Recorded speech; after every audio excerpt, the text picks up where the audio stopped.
jerk it out.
Bonsoir à tous nos auditeurs de Radio Altitude, bienvenue dans votre émission de sport hebdomadaire évidemment. Lundi Sport, comme tous les lundis soirs, de 20h à 21h. Évidemment, nos animateurs préférés sont présents ce soir. David est là ce soir. Bonsoir les amis, bonsoir chers auditeurs de Radio Altitude. Comment c'est sympa, je suis le préféré. Ça commence par moi, donc je suis l'animateur préféré. On va dire. Ok, j'ai compris. Mais en fait, tes présences sont tellement en fait exceptionnelles quand tu es là. Ah, que merci, pour ça. bah ouais, les gars. Du coup, on les met en avant, quoi. C'est la famille, le travail, c'est difficile. Non, mais t'inquiète, y a pas de souci. Jérémy également est présent ce soir. Salut Richard, salut à tous. Bon, je vois que je suis ton deuxième préféré alors après. Voilà. Ouais, bah tu es officiellement ce soir dans une situation aussi prépondérante puisque tu remplaces Fred pour la page Clermont. Et ça Ligue 1, marche. Donc un beau programme. On va dire qu'il y a la pression là sur ton dos là. Ouais, surtout avec je le Clermont. vais essayer d'assurer. Bon, espérons. Fred, si tu nous écoutes. On passe bien le bonjour. Raph également. Bonsoir à tous. Bonsoir Raph, notre spécialiste brève. C'est ça. C'est pas mal ça. On a recruté un mec qui fait juste les brèves en fait. Ouais, le gars. Enfin, il peut participer évidemment. Sports, tu fais le reste aussi. Oui, je participe un petit peu. Pour le J'essaie. reste. Mais en brève, t'es assez pointu quoi. Le gars, il est. Le truc, il faut le lâcher en 30 secondes. secondes. Faut pas que tu parles trop longtemps en fait. Juste dire d'aligner 3 mots et c'est bon. Je suis un sprinter de 100 mètres, votre Usain Bolt. Voilà. C'est chouette. Exactement. Non, mais c'est vrai que c'est la personne qui s'y connaît un peu en MotoGP, en Formule 1, Il est complet, hein. en sport un peu divers. Donc voilà. Et puis, nous avons un invité ce soir, une fois n'est pas coutume. Fred, qui est un auditeur assidu, selon ses dires, de l'émission, et puis également supporter d'un club portugais, donc ça permettra également justement d'avoir une petite vision, un petit zoom. Donc le sur le supporter de championnat. Aroca, qui est là, c'est donc le seul supporter. Penafiel. Donc on sait qu'on en a recensé 20 à Aroca et on l'a retrouvé. Il est là. Un de ces 20, c'est supporter donc du sport Lisboa et Béfique, Fred, qui est également donc clermontois, évidemment, de naissance. C'est ça. Bonsoir à tous, bonsoir Richard. N'hésite pas à rapprocher un peu le micro vers toi, si tu arrives un peu plus, hop, et bien parler en face du micro.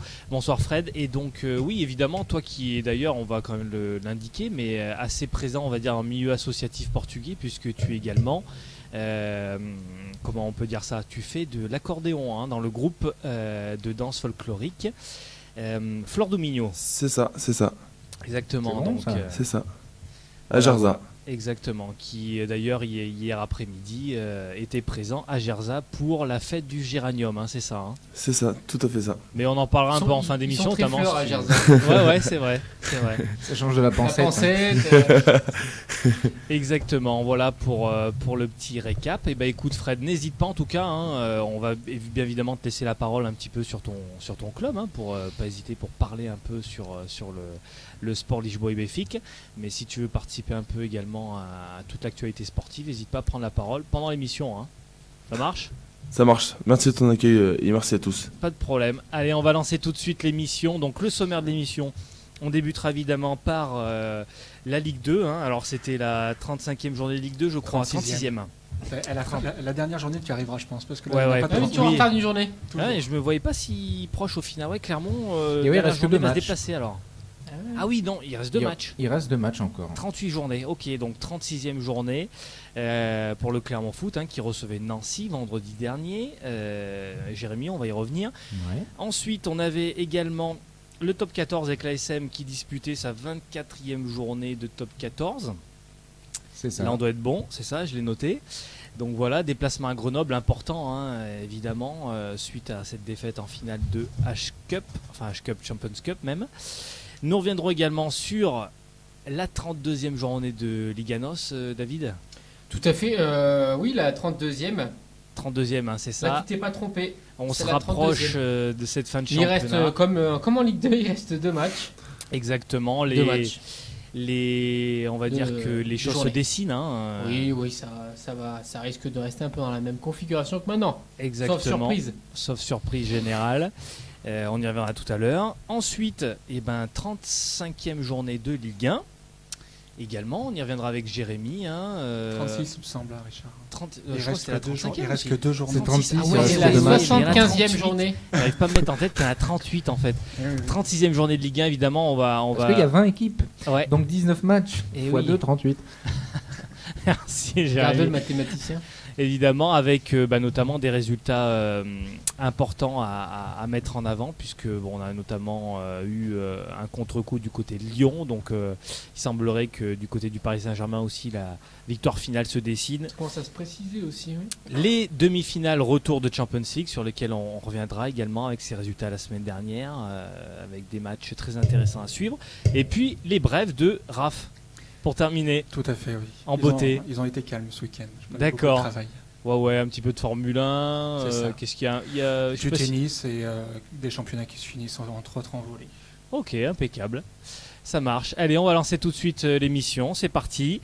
36e journée de Ligue 2. Jérémy, le Clermont Foot qui recevait Nancy.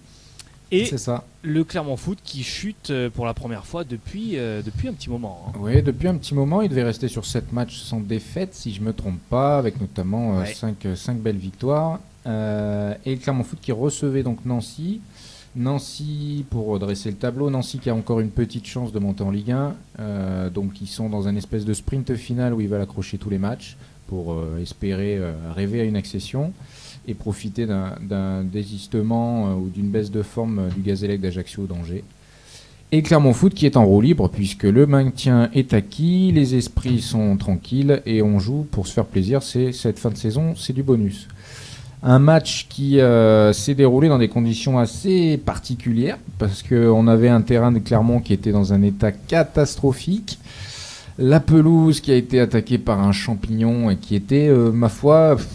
J'en ai connu des mauvais terrains, mais à ce point-là, Ouais, là c'est quand même assez incroyable. c'était Quand on assez regarde le indigne. résumé, C'était indigne de ce niveau-là. Ce qui fait que le match en lui-même était assez débridé. Finalement, les deux équipes sont rendues coup pour coup, essayaient de faire ce qu'elles pouvaient. Le match était plutôt plaisant. Mais Clermont Foot qui s'est fait surprendre en toute fin de rencontre à la 91e minute avec un but de Romain Grange qui a permis aux Nancéens de l'emporter. Un match qui aurait pu basculer d'un côté comme de l'autre. Et c'est l'équipe qui avait le plus d'enjeux avec ce match-là qui a réussi à gagner les 3 points. Ouais, exactement. Jérémy, comme tu le disais, match qui s'est joué sur des détails puisque ce but qui a été encaissé à la 91e minute met bien en avant l'équilibre qu'il y avait sur cette opposition. Évidemment, la belle série clermontoise qui prend fin sur ce match avec après 665 minutes d'invincibilité quand même, ce qui est quand même à relever. Hein. Et Clermont qui est devenu beaucoup plus imperméable et beaucoup plus équilibré, on va dire, dans sa manière d'aborder les matchs, avec des joueurs qui en début de saison jouaient pas du tout. Hein. Je pense au latéral gauche Konongo, Oui. qui était titulaire sur cette fin de saison, mais qui était en réserve peut-être sur toute Et la là, première qui est partie. très performant sur le côté. Et Hein, qui fait des bons matchs, qui est généreux et assez, on va dire, sérieux. Et le petit Agounon aussi côté droit, latéral droit, qui était plutôt au milieu de terrain, qui a été essayé à ce poste-là cet été pendant la préparation et qui s'est imposé petit à petit. Et puis Diediou, l'arrivée en pointe qui est arrivé au mercato d'hiver, qui sert de bon point d'appui, qui a de réelles qualités. On ne sait pas s'il va rester, il est prêté par Sochaux. Mais l'équipe tourne bien et trouve un beau petit équilibre là. En effet, et c'est vrai qu'il y avait quand même à noter l'absence importante sur ce match de Moulin, hein, le milieu de terrain, qui a été suspendu, je crois. C'est ça. Et c'est vrai que c'est un des maîtres à jouer de cette équipe, hein, donc ça peut être joué aussi au niveau de l'équilibre offensif de l'équipe. Malgré cela, on peut le voir quand même de manière générale sur cette première mi-temps, il y a eu quand même une domination en termes d'opportunités de la part du Clermont Foot qui aurait pu ouvrir le score, hein, et qui à 2 ou 3 reprises soit loupe le cadre, soit passe pas loin, hein. Et puis en deuxième mi-temps, beaucoup plus d'équilibre en termes d'opportunités. Et puis au final, il y a ce but en toute fin de match avec une équipe de Clermont qui s'est un peu exposée au contre. C'est ça. Un ballon qui vient du côté. C'est ça. Et une action un peu litigieuse juste avant ce contre, là, le contre fatidique de la 91e, avec Diédhiou d'ailleurs qui est accroché dans la surface, où le penalty semble quand même, si ce n'est évident, du moins largement sifflable. L'arbitre laisse jouer et sur le contre, les Nancéens marquent le but. Donc, ce qui a valu à l'arbitre une sortie un petit peu chaotique de la part du public. D'accord, de la part de ce... Du public qui est relativement nombreux en cette fin de saison. Ouais, tout à fait. J'ai vu 4353 spectateurs. C'est au bon résultat derrière moi. Ouais, c'est devenu la belle dynamique qui a un peu emmené les gens au stade. Et il y avait bien plus de monde qu'en début de saison. Ouais. Exactement. Donc défaite du Clermont Foot, mais qui n'est pas gravissime. Hein, peu d'impact. Il reste à la 12e place du championnat. Exactement. 12e place du championnat et 46 points. Le maintien est assuré. Ils ont toujours 9 points d'avance sur le 18e. Donc on va dire que cette fin de championnat est tranquille. Exactement. Et la prochaine journée, ils se déplacent sur le stade de Laval. Ok, Laval qui en milieu de tableau aussi. Qui est à peu près dans les mêmes eaux au classement, qui est exactement... justement, en plus, 11e. Voilà. L'objectif peut être peut-être d'aller chercher cette... Voilà, pour aller grignoter quelques places pour le classement et peut-être les droits TV, mais pas grand-chose à jouer ni à perdre. Exactement. Fred, un petit mot peut-être à donner sur cette équipe du Clermont Foot. Je ne sais pas si tu suis un petit peu l'actualité de... Si, je suis un peu le Clermont Foot, notamment... Dernièrement, le dernier match que j'ai été voir, c'était la victoire sur Angers 2-0, si mes souvenirs sont bons. Cette saison-là ? Ouais, cette saison. Ouais. Ok.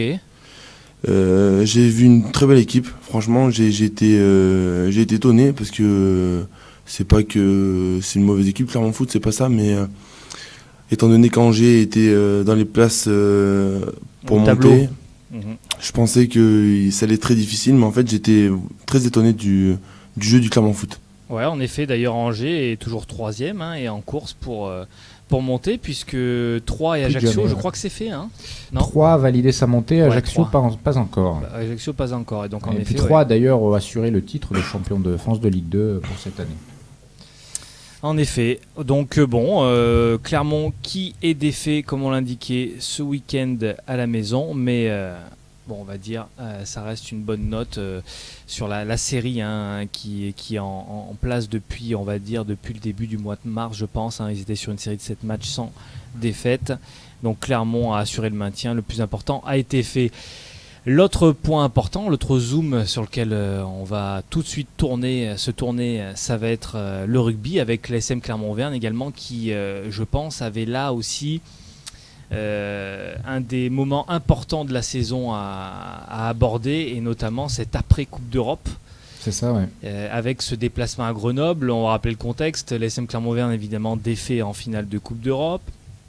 En Champions Cup, il y a 2 ans de cela, on se souvient que ça avait fini en autre boudin, puisque l'ASM a perdu face à Toulon et il s'était fait sortir juste derrière en demi-finale face à Castres. C'est ça, top 14. Exactement. Là où ça paraissait un petit peu plus intéressant, justement, c'est que Clermont, il leur restait encore 3 journées de championnat, donc ils avaient encore, on va dire, un petit peu le temps de se relancer avant de rentrer tout de suite dans les phases finales de top 14 pour espérer peut-être jouer encore un titre. C'est exactement ça, c'était le révélateur un petit peu de voir dans quel état d'esprit si les joueurs avaient complètement lâché cette fin de saison parce que la Coupe d'Europe était l'objectif principal clamé et assumé. Et d'ailleurs, on l'a ressenti au niveau des résultats, des derniers résultats en top 14, parce qu'il y avait beaucoup de défaites. Il est resté sur 3 défaites consécutives en championnat, ce qui n'a pas dû arriver depuis pas mal de temps. Et il n'avait pas gagné à l'extérieur, je crois, depuis le mois de novembre ou quelque chose comme ça. Donc là, il reste 3 journées de championnat, 2 déplacements, donc à Grenoble ce week-end, une réception de Toulon la semaine prochaine, ouais, et le déplacement à Montpellier pour clôturer le championnat. Sachant l'objectif est de conserver cette deuxième place qui est menacée notamment par Toulouse, qui finit très fort. Et l'ASM donc qui s'est imposé sur la pelouse de Grenoble de manière assez sereine, puisqu'ils ont même empoché le bonus offensif. 37-17. On a vu une équipe de Clermont concernée qui a rassuré un petit peu sur son état d'esprit en tout cas et sur ses capacités. Ouais, exactement, Jérémy. Alors, il faut rappeler évidemment que déjà sur ce match, il y a eu un petit peu de turnover de la part de Franck Azema, puisqu'il avait titularisé notamment Bardi, Yato, Rado aussi avait été titularisé. Je ne me souviens plus s'il était titulaire en finale de Champions Cup. Non, c'est Parra qui a commencé. C'est Parra, Donc là, Rado, voilà, en lieu et place de Parra, justement. Rougerie, Gédrasiak et Rick. Donc il y avait eu un petit turnover et ces joueurs notamment ont su relever le défi, et on a vu notamment une très très bonne première mi-temps de la part des Jaunards qui ont dans un premier temps, sur les 3 premières minutes, il y avait une première phase défensive à aborder tout de suite face au Grenoble. Ils ont su encaisser le coup, et derrière sur une action offensive justement, Domingo qui vient terminer cette action et qui marque le premier essai. C'est exactement ça. Déjà, qui leur donne l'avantage. Et suite à ça, même on l'a vu au niveau de l'engagement, une équipe de l'ASM qui a été présente. C'était là où je pense c'était un des points importants de ce match, c'était d'être présent au niveau de l'engagement physique. Ouais, pas mal de petits changements, tu viens d'en parler. Pour de la fraîcheur physique, aussi pour de la fraîcheur mentale, je pense, parce qu'il y a certains joueurs comme Bonner qui avaient clairement dit que il leur fallait un peu de temps pour encaisser le coup.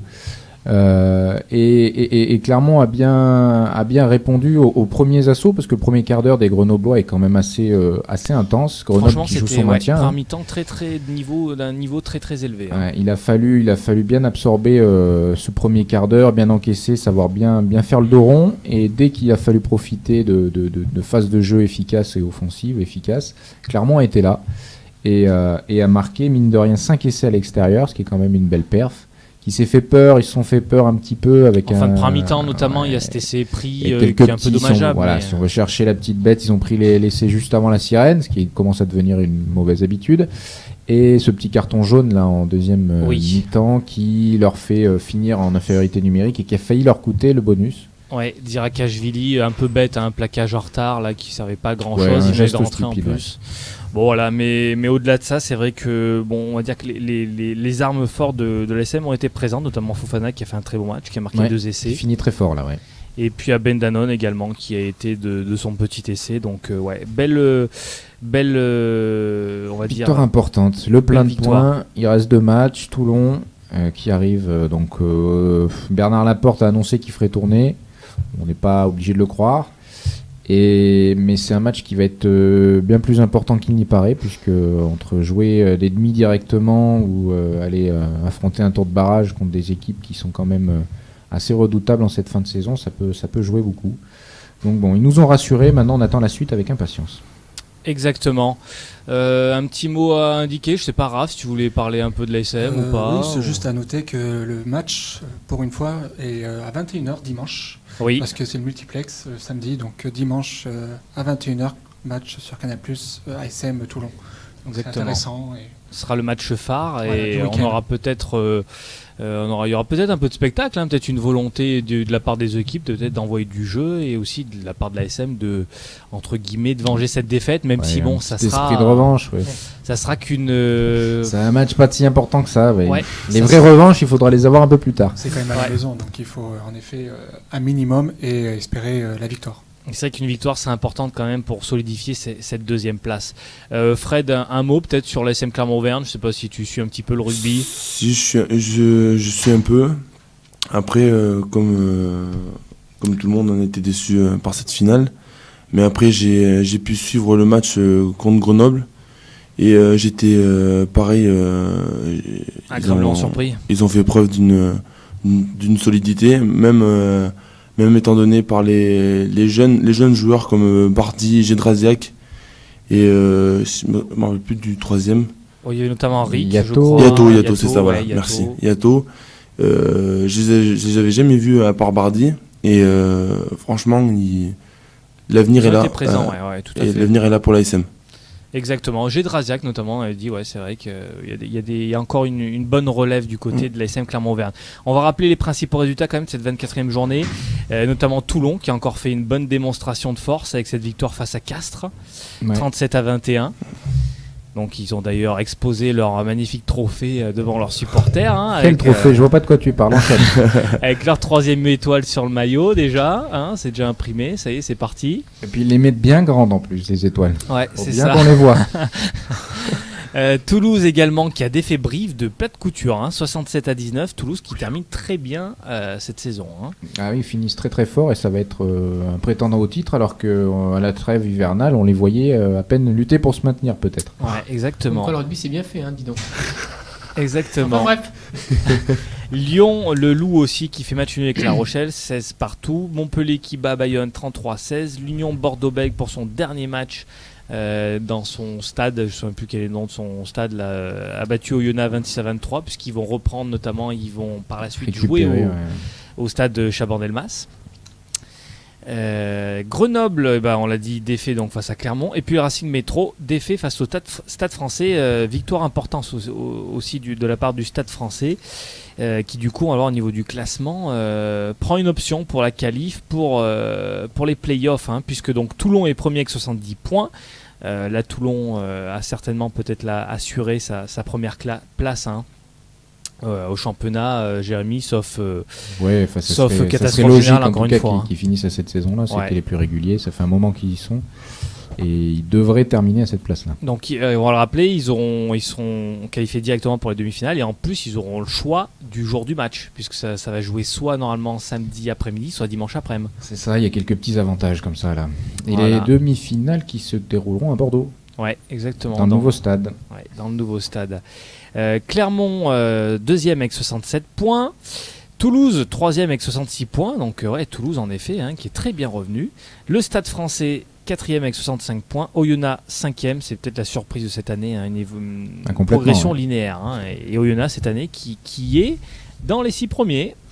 5e 58 points, le Racing Métro 6e 58 points et juste derrière on a Montpellier 55 points, peut-être qui pourrait encore espérer se qualifier. Qui revient bien Montpellier aussi.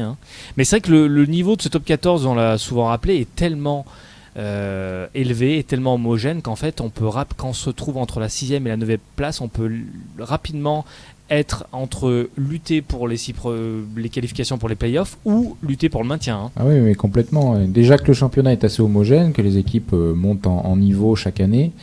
En plus, il y a pas mal de doublons dans le championnat, entre le tournoi, les Coupes d'Europe, etc. Les grosses équipes qui jouent pas forcément tous les matchs à fond. Et au final, c'est souvent les bonus qui font un peu la différence, puisque tout le monde se retrouve dans un mouchoir de poche. Exactement, et justement donc en bout de tableau on a le Loup bon dernier avec 37 points, je crois que la descente est actée. C'est à Pro D2 là, oui. C'est à Pro D2 et normalement il y a un deuxième relégable.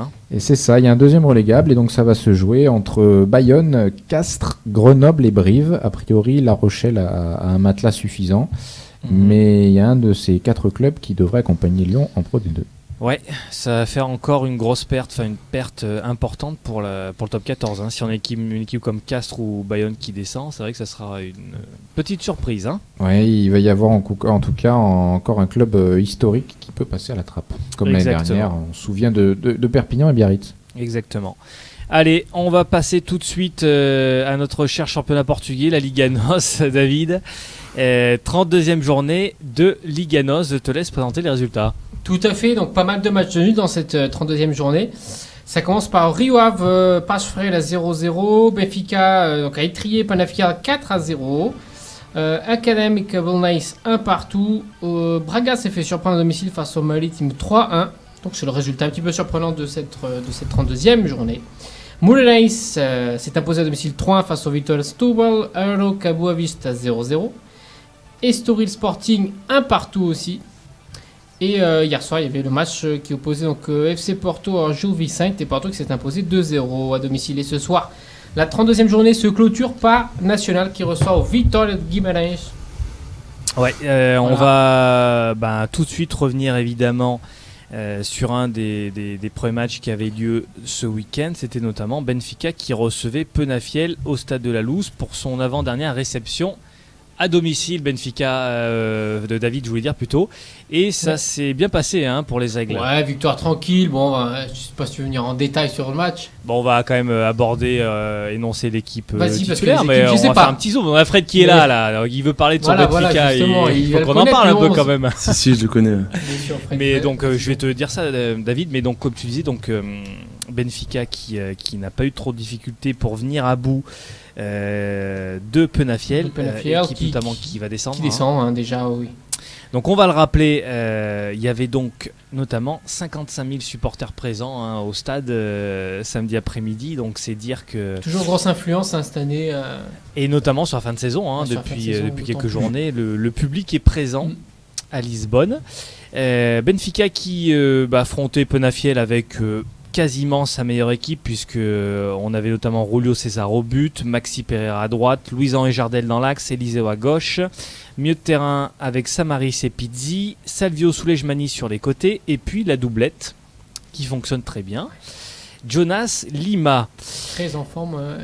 Ça se débloque très rapidement, David, au score. Oui. Avec l'ouverture du score de Lima à la 8e minute. C'est ensuite Jonas qui double la mise à la 30e.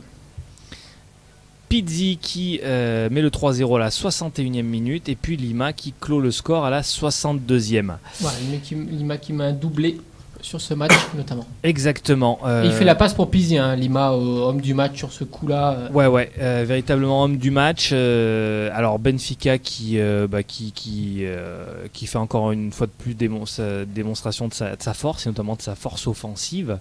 Avec cette doublette d'attaquants qui n'arrête pas de planter ces dernières journées. Et notamment Jonas qui, grâce à son but, revenait à la hauteur de Jackson Martinez.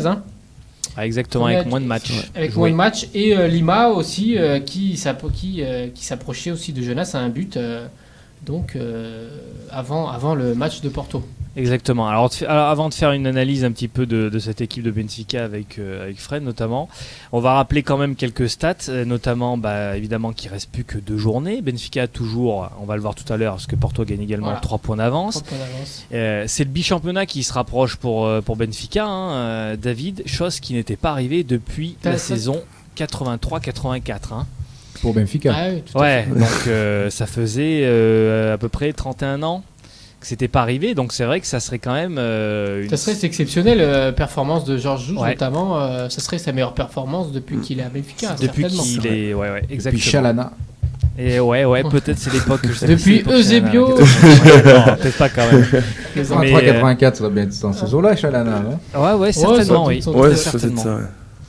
Et donc Benfica qui retrouve ses 2 artilleurs, Lima qui maintenant a 17 buts et puis Jonas 18 buts. Donc très très performant.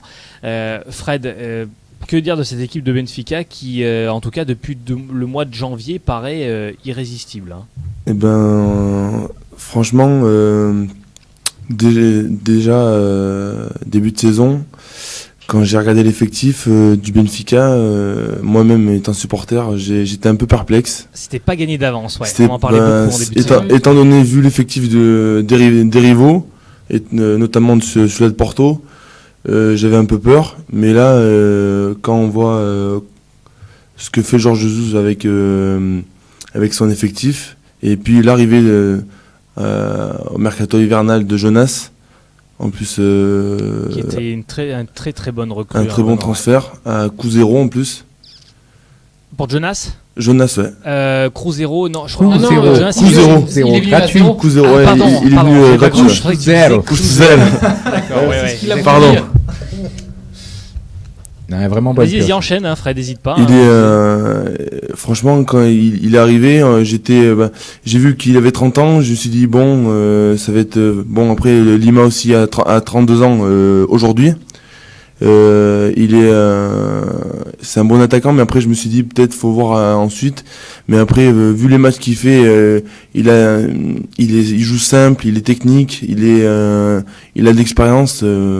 C'est un très très bon joueur, Jonas. Exactement. C'est vrai Jonas, que c'est clairement la recrue dans laquelle on s'attendait pas. C'est On a vrai. vu signer Jonas, on le connaissait plus ou moins. Déjà un petit peu, ouais. Il a fait de belles choses à Valence, Parfois, mais ouais, on parfois s'attendait à pas à ce Valence. qu'il explose autant. Voilà. il Ligue des n'avait Champions, pas des stats ubuesques avec Valence. En moyenne, il mettait une dizaine de buts en championnat. Il La n'était saison pas toujours dernière, titulaire non plus. il n'était pas Enfin, titulaire. Non, c'était un joueur que Valence ne voulait plus trop. Il était un peu dans l'ombre de prolonger, Soldado. à une Mais c'est vrai époque que déjà à aussi. l'époque, je voyais beaucoup jouer à Valence. Il avait déjà un petit peu cette image de buteur, de tueur. C'est un joueur qui emmenait pas forcément. C'est pas un joueur qui, à la Benzema, un peu venait redescendre beaucoup pour récupérer les ballons. Par contre, qui était très très performant devant le but et assez matador.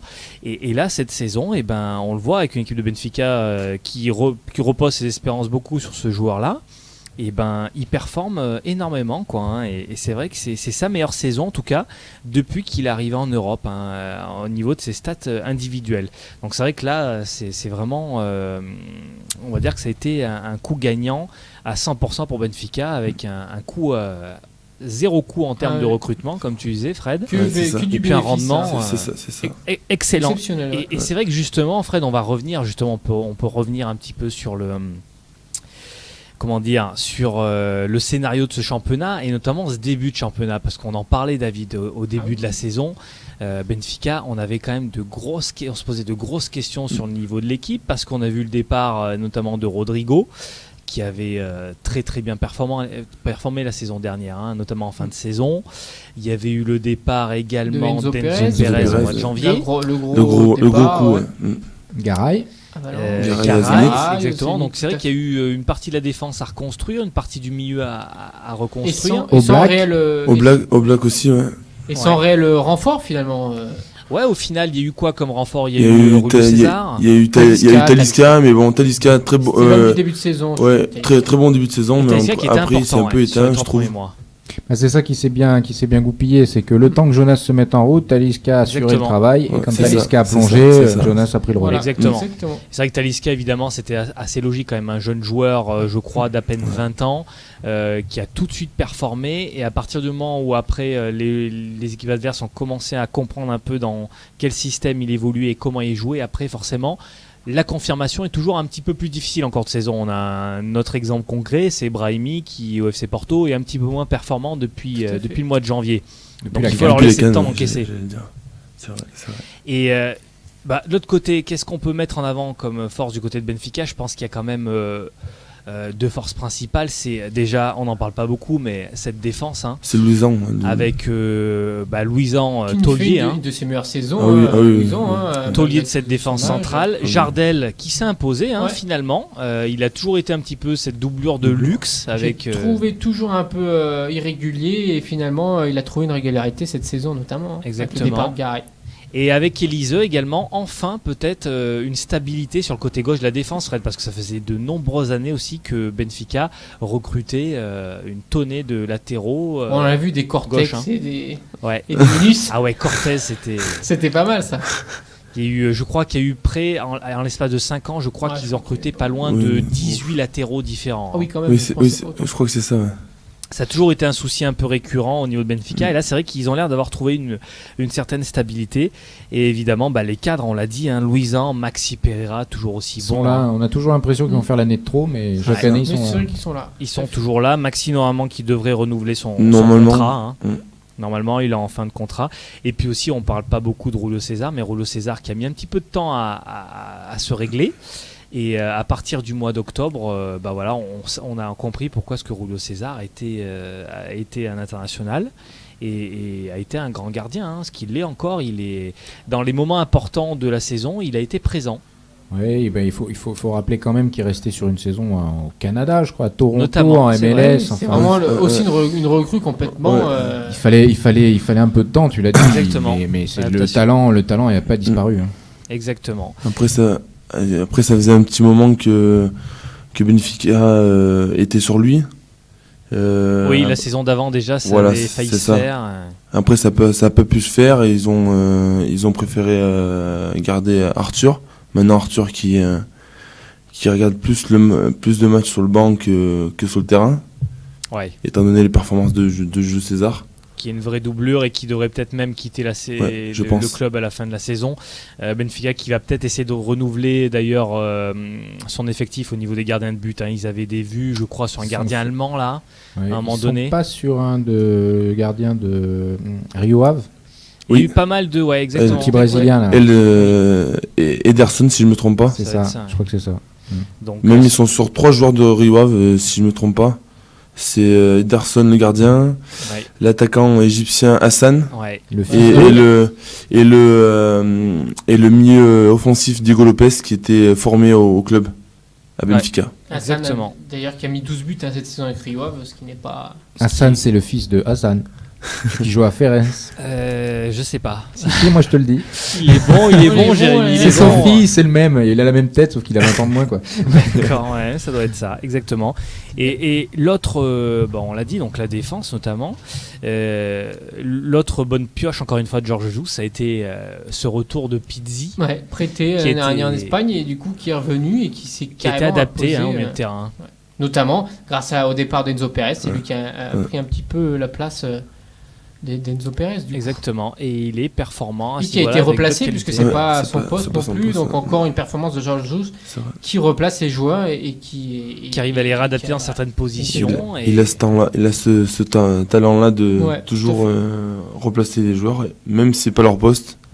Il arrive toujours à à cibler- gagner la performance du joueur. bien cibler Ouais, c'est ça. forces du joueur et les adapter à la position dont il a besoin au niveau de l'effectif. Hein. Ça qu'Enzo Pérez, déjà, ça avait été le cas quand il est arrivé à Benfica. Il était ailier au départ. Hein. C'était un ailier C'est de vrai. formation.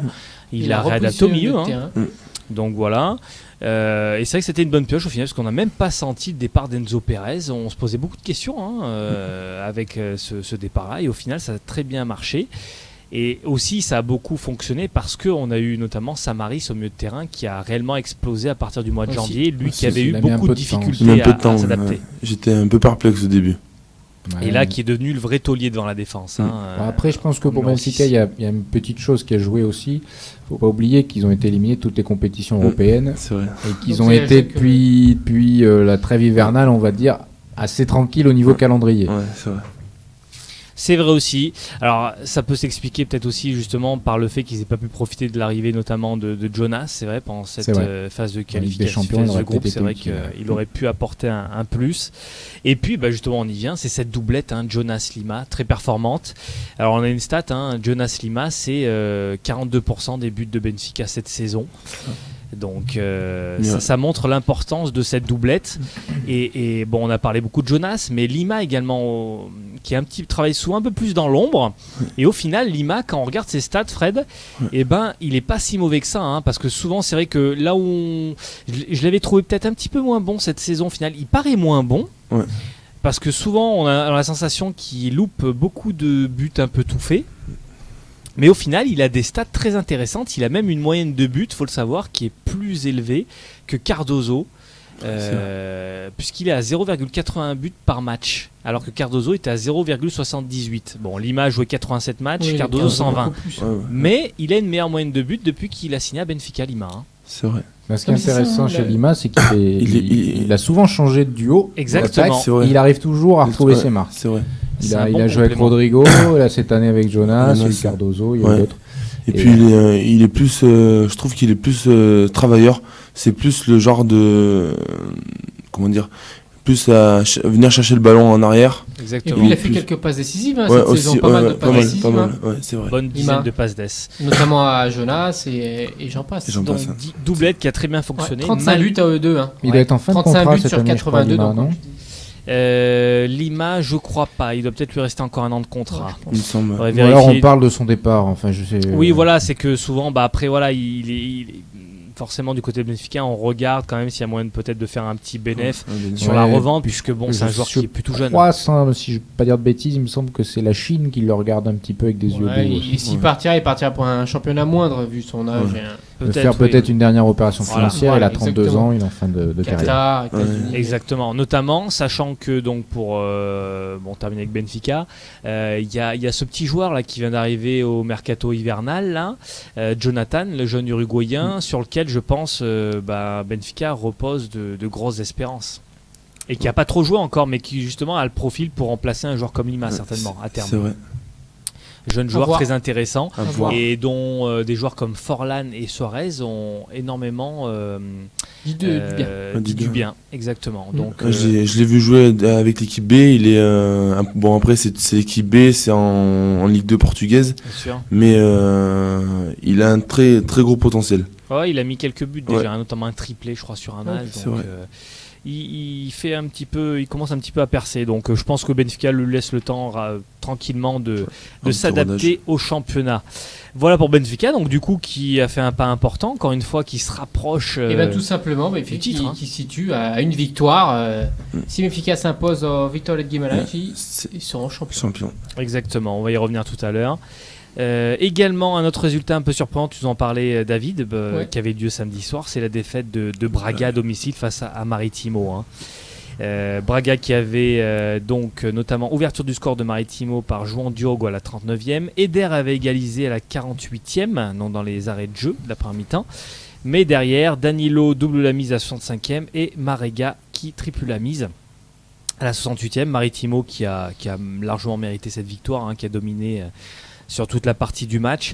Là où il y a eu une difficulté du côté de Braga, c'est qu'il y avait eu l'absence déjà dans un premier temps de Zéluis sur blessure, et c'est vrai que Eder s'étant blessé également en cours de match, ils ont perdu cette référence offensive devant, et ça leur a posé énormément de difficultés en cours de match, hein, puisque Alan était adapté, et Alan c'est pas un véritable avant-centre. Un peu la poisse là pour les hommes de Sage Concession qui perdent aussi Ruben Miquel en fin de match, blessé aussi. Ouais, c'est la fin de saison un petit peu. Ça termine un peu en roue libre, on va ouais, dire, du côté de Braga Bah, aussi. libre. Surtout que leur vrai objectif, c'est la finale de la Coupe du Portugal. Bah, exactement, C'est ça. on va y voir. Voilà. On a ces deux équipes, notamment Donc, Sporting et Braga, qui terminent un petit peu en roue libre cette fin de championnat parce que il y a cet objectif majeur de gagner la Coupe du Portugal. Et ça va se noter notamment également sur le résultat du Sporting ce week-end. Du côté du... on va revenir tout de suite du sur le Sporting. Sporting. Hein, Voilà, qui David. fait match nul un partout. C'est d'abord Estoril qui ouvre la marque à la 25e, mais ensuite c'est Everton. qui Ouais. marque à 55e. Donc voilà, Sporting qui fait match nul. Après, j'ai pas vu forcément les images. Ils confortent leur troisième place Voilà, tranquillement. Comme tu disais, ça joue en roue libre, tranquille. ouais. De toute façon, la troisième place est assurée Et largement. C'est vrai. Donc ça joue tranquille côté Sporting et ça pense déjà un petit peu à la finale effectivement et à la saison prochaine. Exactement, il y avait notamment quelques joueurs qui étaient mis hors repos. Bon, Nani qu'on voit plus trop en fin de saison, là, qui est mis hors repos. Je pense qui a que clairement là, dit ces derniers qu'il resterait derniers pas. matchs. là. Ouais. je Oh, demande il s'il a- n'y a pas une entente avec Manchester United pour éviter qu'ils se blessent et qu'il reste une valeur marchande après s'il y a besoin de leur vendre à un autre club. C'est Je clair pense qu'à mon avis, qu'il il doit y fait avoir une ses entente, hein. derniers matchs avec le Sporting. On le verra sur la finale peut-être. hein. Oui, il est conservé pour la finale très certainement. Et notamment également Jefferson qui était mis au repos, donc Jonathan qui l'a remplacé. Après, on avait retrouvé quand même la triplette au milieu de terrain, William, Adrien et João Mário, mais ça n'a pas empêché le Sporting de faire un match vraiment à demi-teinte, c'est notamment en première mi-temps, où ils ont encaissé ce but. Et c'est vrai qu'ils ont eu un petit peu de mal à remettre du rythme. Enfin, c'est une équipe d'Estoril, on le sait, qui a beaucoup, en tout cas, à remercier son ancien entraîneur Marco Silva, hein, qui a donc notamment coaché l'équipe et le club depuis près de 10 ans. Donc on a vu quand même du côté de la part des supporters d'Estoril beaucoup de preuves de soutien et en tout cas d'amitié envers Marco Silva, qui était surnommé le Special One da Moreira.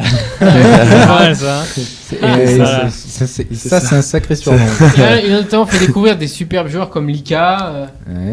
Qui c'est qui est parti Ouais, à Porto exactement. aussi, Il y a eu des Lika, il y a stories. eu notamment le milieu de terrain là. Ouais, le milieu de terrain qui est parti à Porto. Qui a Evandro. parti à Porto. Evandro, merci. Evandro. Fred. Et qui Evandro, Carlos Eduardo, donc Ouais. c'est vrai qu'il a fait exploser pas mal de joueurs. Carlos Eduardo qui Ouais, puis il y a performe amené il y avait, Estoril en il y a Coupe eu, d'Europe. c'est quand Lika, même je crois une belle aussi. perf, hein. Lika, ouais, Lika. on en parlait. Ah, aussi. Lika, exactement, et Jefferson. Et Josué, il est Jefferson, pas. oui. Josué. Non, Josué, c'était pas Fred. Ah, pardon. C'était ouais. pas Sonsé qui Ouais, avait ouais. fait. Voilà, donc bon, on Qui peut joue noter maintenant, qui- quand même le petit match nul. Bon, Sporting qui arrache donc son 10e match nul. Et c'est vrai qu'au Ouais. final, cette année, ils ont fait énormément de matchs nuls, ce qui a entraîné 20 une perte de victoires, 20 10 points. matchs nuls, pas beaucoup de défaites, hein, mine de rien. Ouais. Que de défaites, hein. Ils sont invaincus depuis très longtemps. C'est vrai. J'ai plus le chiffre en tête, Ouais, mais tout c'est à quelque fait. chose comme 19 matchs, quelque chose comme Donc ça. bon travail de Marc Cyr en tout cas pour sa Ouais, qui première. au final va quand même aller chercher cette troisième place, troisième place. Donc si qui est efficatif pour les barrages de la Ligue pour des les barrages Champions. avec des champions, donc, ce qui est pas mal avec un bel effectif. Ouais. Fred, un avis peut-être sur le Sporting. Je sais pas si tu avais quelque chose à dire en particulier sur cette équipe. Ben, pareil, j'ai le même avis que mon collègue. Sporting, pareil. Match en demi-teinte, j'ai regardé juste Après, peut-être plus sur la globalité- première mi-temps. Peut-être plus sur la globalité de la saison. Je sais pas ce que tu penses de cette équipe. Et pourtant ils ont un bon effectif. Et je trouve qu'ils ont des bons joueurs, Ouais, joueurs effectif talentueux, c'est vrai. avec un bel avenir, Ouais, c'est jeune. notamment avec William Carvalho, Qui que devrait je trouve- être transféré à la fin de la saison normalement, certainement. Ouais, certainement, peut-être. Après, j'ai C'est un bon entendu joueur. que le président voudrait le garder. Après, c'est vrai que ça te doit être pareil, c'est en fonction de l'offre. Mais c'est vrai qu'on parle beaucoup, notamment, tu nous parles de William Carvalho, un des joueurs, c'est une des valeurs marchandes principales de cette équipe. Qui peut-être, on parlerait d'un échange avec Campbell, l'attaquant costaricain, là. Ouais, Qui Costa est pas Rica. mauvais, et qui permettrait au Je Sporting pense que c'est un joueur qui pourrait s'adapter garder au une Portugal. référence de Ouais, Portugal. c'est vrai. Et ouais, William Carvalho, il y a Adrien aussi qui était bon, il y a João Mario, moi j'aime beaucoup Ben, João Mario, oui, numéro C'est 10. c'est tous des joueurs formés au club, donc C'est vrai que c'est la grosse force du Sporting. Bonjour. c'est la grosse force. Je reviens un peu sur William Carvalho. Bon joueur, mais attention à qui se coupe pas les ailes en partant dans un grand championnat, un grand club. Ouais. Vu qu'il n'a pas forcément énormément confirmé non plus cette saison. Je Ça a été vois une bien saison plus partir difficile. pour un club de deuxième moitié de tableau anglais. Ouais, parce que du coup, s'il va Je se sens griller le- dans le un gros vieux club, club, là. on le verra Le- plus. Ça sera un mauvais choix de carrière en tout cas s'il fait ça. Moi On je le pense verra. que tout va dépendre du joueur après. Ouais, et puis ça va dépendre aussi du Sporting. mental, parce que s'il y a des belles offres, le Sporting n'a pas les moyens de la refuser. Ouais, c'est donc, sûr. N'importe vu, quel club. voilà, si c'est, je dis n'importe quoi, Newcastle, Cardiff ou je ne sais quoi. Ouais, qui mais je met, pense que logiquement, de toute façon, William a accusé le coup de cet enchaînement. Déjà l'année dernière, c'était sa première saison au haut niveau, donc en première ligue avec le Sporting. On en avait Et derrière, parlé. il avait changé, il a quand même enchaîné avec la Coupe du Monde. Voilà, donc, Coupe du Monde, il n'a pas eu beaucoup de repos. Non, pour vraiment progresser, Ok. il faut qu'il aille à Benfica ou à Porto, mais il le fera pas. Voilà, c'est pas Non. possible. Les Non, relations non. sont coupées, donc après avoir. Mais avec le Sporting, il peut très bien aussi encore progresser, puisqu'il va évoluer très certainement encore en Ligue des Champions. Il jouera le titre avec le Sporting, donc Il a voilà. le temps, il a le temps. Encore le temps de Il est s'imposer. encore jeune. William Je crois reste qu'il a encore une seulement année. 21 ans. Ouais. Ouais. Il nous écoute peut-être. Exactement, exactement. Et le FC Porto, David, on revient également sur le FC Porto. Voilà, qui s'est imposé 2-0 donc à domicile, qui devait confirmer pour pas donner déjà le championnat dès la 32e journée. Et puis doublé de Jackson Martinez, lui qui veut soigner ses statistiques en tout cas, et qui est repassé devant en tête des buteurs avec 20 buts. Que dire, Ricardo Quaresma qui a raté un penalty, mais il s'est rattrapé quand même en offrant les deux passes décisives pour Jackson Martinez. Ouais, match à sens unique avec une équipe de Gilles Vicente qui s'est principalement préoccupée de défendre, éviter de trop se découvrir. Et une équipe de FC Porto aussi, vraiment, sur cette saison, on le sent, qui termine un peu tranquillement cette saison. Officiellement, ils communiquent évidemment sur le fait qu'ils y croient toujours, ils vont lutter jusqu'au bout, mais au niveau de la motivation sur le terrain, on sent que les joueurs ont pris un petit coup sur la tête depuis ce match face à Exact. Benfica.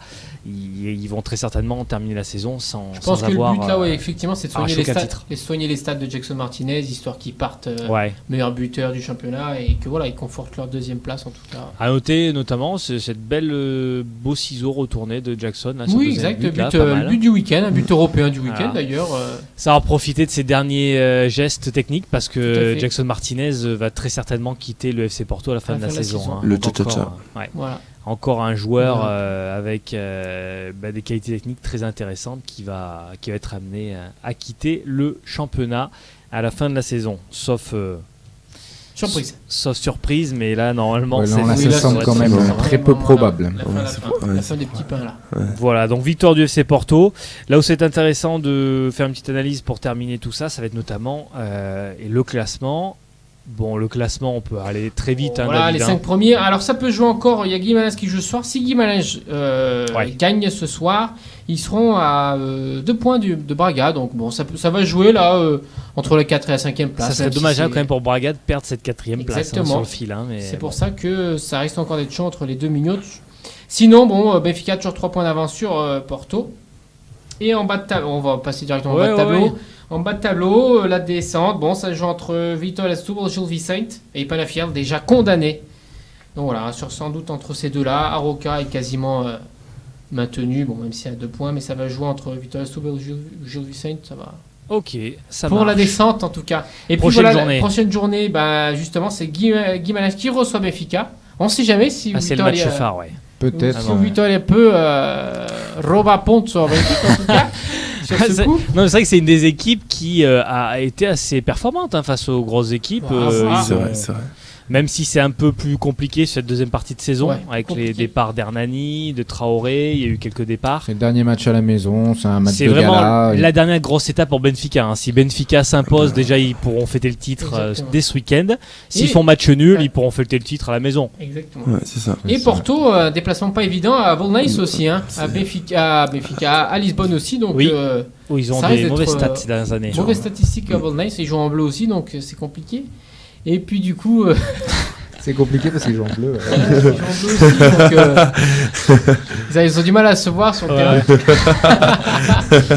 Non, et du coup, voilà. 2 matchs assez difficiles pour cette 33e journée qui va sûrement sceller le champion du Portugal en tout cas. Et puis il y a une petite répétition de la finale de Coupe du Portugal. Tout à fait, très bon match, exactement. Sporting qui reçoit Braga. Justement, aussi, on se pose des questions un peu sur ce match. Ils vont cacher leurs armes là, ils vont bluffer là, ça va être le match du bluff. Je me demande si ça va pas être un non-match là. Ça va pas fait un bon gros 0-0. Ouais. Non, ça va être un match de Gambardella à mon avis. Même si encore une fois, si Guimarães gagne ce soir, Braga a pas intérêt à faire des bêtises sur ce déplacement. Voilà pour le championnat portugais, on y reviendra lundi prochain évidemment. On va enchaîner tout de suite sur la Ligue 1, Jérémy. Alors Jérémy, pour qu'on puisse parler un peu de Champions League, je suis désolé, on a pas mal mangé le temps. Donc on va tu nous le fasses en 2 minutes quoi. En 2 minutes, c'est simple, Paris est champion ou presque. Metz et Lens sont en Ligue 2. Evian est mal paré. J'adore les résumés de Jérémy. Evian, donc, il s'est incliné à domicile 3-2 face à Reims, ça sent la Ligue 2 pour Evian. Il reste un infime espoir. Lyon s'est effondré à Nantes 3-0 avec notamment un gros match de Rémi Vercoutre. Le Paris Saint-Germain a impressionné avec une victoire 6-0 contre Guingamp. Ce qui fait que Paris a repris l'avantage au goal average et compte désormais 6 points d'avance sur Lyon. Il reste 2 matchs. Faites les calculs. Bordeaux a quitté l'Escure, victoire 2-1 contre Nantes. A signalé le hold-up de Bastia à Rennes 1-0 et puis le carton de Saint-Etienne face à Nice 5-0. Marseille hier s'est sorti d'un match très compliqué face à Monaco mais s'impose 2-1 et se relance peut-être pour aller gratter cette 3e place. Avec un but de Jean Montigny. Une fois n'est pas coutume. Alors notamment on peut faire un petit zoom. Alors le Paris Saint-Germain qui maintenant termine sa saison sur les chapeaux de roue, on l'a senti vraiment. Je sais pas ce que tu en penses Jérémy, mais vraiment là maintenant ça prouve le fait que le Paris Saint-Germain depuis le début de saison avait certainement la tête un peu ailleurs et un peu plus à l'Europe qu'au championnat. C'est ça, l'élimination contre Barcelone a fait que soit ils étaient en roue libre et on allait voir une équipe peu concernée, soit ils allaient chercher tous les objectifs nationaux et on voit une équipe qui est complètement concernée. Ouais, comme tu le dis, quand ils jouent sur leur valeur à 100%, personne ne peut les battre dans ce championnat. Là on sent que le niveau est vraiment... au-dessus, ils sont vraiment au-dessus de toutes les autres équipes. Lyon, alors là par contre grosse surprise, cette défaite à Caen, là j'ai pas vu le résumé, qu'est-ce qui s'est passé? J'ai vu une belle partie du match. Et ils sont tombés déjà sur une très belle équipe de Caen qui jouait clairement sa peau, ils avaient leur maintien assuré, ils étaient à domicile, Vercoutre a été assez fabuleux. Et un peu de maladresse, de l'agacement, une équipe qui a un peu peut-être explosé sous la pression que son président lui a peut-être un peu créé aussi. Peut-être. Une équipe jeune qui à la dernière marche s'est un petit peu raté, mais c'est surtout aussi Caen qui a fait un gros match. Même si je pense que c'était anecdotique, ce quand on voyait de toute façon comme on disait la fin de championnat du PSG, on voyait mal le Paris Saint-Germain maintenant perdre 3 points. Puis peut-être psychologiquement, on sait que c'est un mano à mano, chaque résultat comptait quand on voit l'adversaire qui gagne 6-0 la veille, ça fout un petit coup peut-être derrière la tête. Et donc là, ils sont passés au travers. Exactement. Et puis le match d'hier, choc au sommet, au sommet en haut de tableau, c'est Marseille qui recevait Monaco et Marseille enfin qui tape un des 3 premiers. C'est vrai. Même si c'était pas gagné d'avance sur le scénario du match. C'est pas gagné d'avance. On va dire que pendant une belle heure, Marseille était pas très bien et Monaco gérait comme ils ont fait beaucoup de matchs. Monaco qui aurait même marqué pu très doubler tôt. la mise en première mi-temps avec ce poteau de Bernardo Silva. C'est ça. Et Monaco organisé sur son bloc défensif qui sortait bien et qui s'est un peu laissé piéger. Ouais.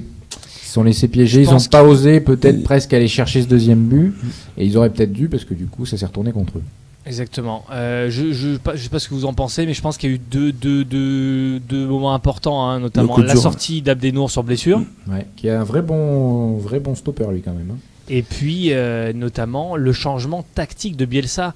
Moi je l'ai souvent mis en avant, j'ai jamais compris pourquoi est-ce que Marcelo Bielsa s'entêtait à mettre en place ce système de jeu avec Imbula tout seul au milieu. À partir du moment où il est repassé avec un milieu à 3 et une défense à 4, bizarrement, l'équipe a mieux tourné. On a vu des joueurs comme Alessandrini, Thauvin mieux s'exprimer sur le terrain.